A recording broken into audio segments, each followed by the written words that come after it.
Osprey dropped their Poco AG line, but let's find out if that actually matters. In this video, we'll be going over the key differences between the Poco AG Plus and the Poco Plus. The Poco Plus being the one that's currently available unless you're buying used or from some occasional third-party retailers. In another video, I go incredibly in-depth into all the great features of the Poco line, but in this video I'll be focusing on the differences between these two. So no matter which one you're looking for, if you check out the other video up here, you'll be able to get the full scope of what all this pack and this pack can actually do. Okay, let's dive in.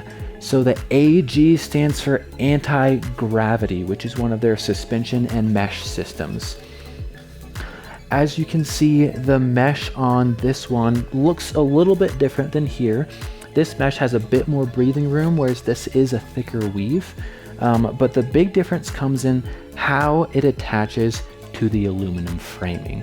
They both, of course, have the wonderful high quality, lightweight aluminum framing that you can always trust from Osprey, like in these packs back here. But how they attach is where things really get different. In the AG, there's a metal clip that attaches to fabric and webbing that then attaches to the aluminum frame. Whereas in the regular Plus, it's webbing attached to plastic attached to the metal frame. Now, unless you're a really intense connoisseur of backpacking, you're probably not going to feel the difference between these two suspension systems because, again, they're both coming directly from Osprey, and this is their bread and butter, this is what they do, and they do it really, really well. So while that is a big variance between the two, in actual application, I don't notice much, if any, of a difference between the two of them. With the different suspension systems comes a slight variance in weight. So the AG comes in at 7 pounds 11 ounces, while the Plus comes in at 7 pounds and 14.4 ounces. So this one, the model that's currently available, is 3.4 ounces heavier, but that's pretty much minutia unless you're going for ultralight backpacking, and if you're carrying a child, you're probably not going for ultralight backpacking. The next and probably the most noticeable difference is the orientation of the child straps. So on the AG model, the straps were on the back and they wrapped around and clipped in the front.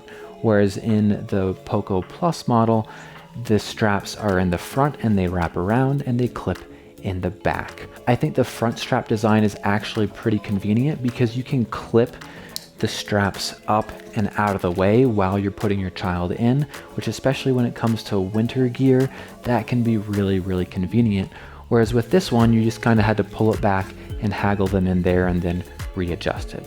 But it's not a make or break deal for me, but I will say this Poco Plus with the front straps is a little bit more convenient. Next, you'll notice on the Poco Plus, there are some gear loops here, or in this case, toy loops, for you to clip your child's toys on so they don't throw them overboard, which is honestly a really nice feature because I know my little one likes to throw his overboard all the time.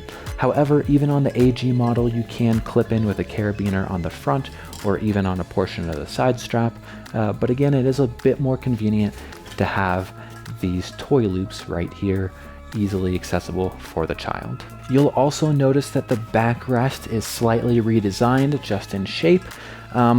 Honestly, to me, I think it's more cosmetic than anything. They both provide plenty of comfort. If anything, your taller child might have their head tilt off the back if they're leaning sideways, if they're nodding off and going to sleep, whereas they have a bit more width here, but I don't think that's really a make or break deal.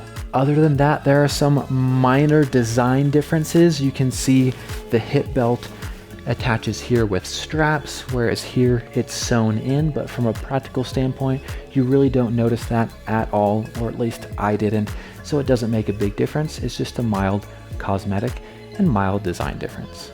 All right, so that is it. Like I said, these packs are extremely similar. I don't think you're missing out on much, if anything, on the newer model, and some of the additional whistles and bells on the new model are actually very nice. So yes, they dropped the AG line. Doesn't make a big difference? I don't think so personally. Now, if you do decide to buy one of these packs, feel free to purchase from my affiliate links down in the description. It helps support the channel and it doesn't cost you anything extra. Now, that being said, I am only an affiliate because I already loved these products. I don't pretend to love these products because I'm an affiliate. Also, if you found this video helpful, please hit that thumbs up button and hit subscribe so you can continue to get more and more information to help you and your little ones get outside and adventure forever. Thanks for watching, and I'll see you on the trails.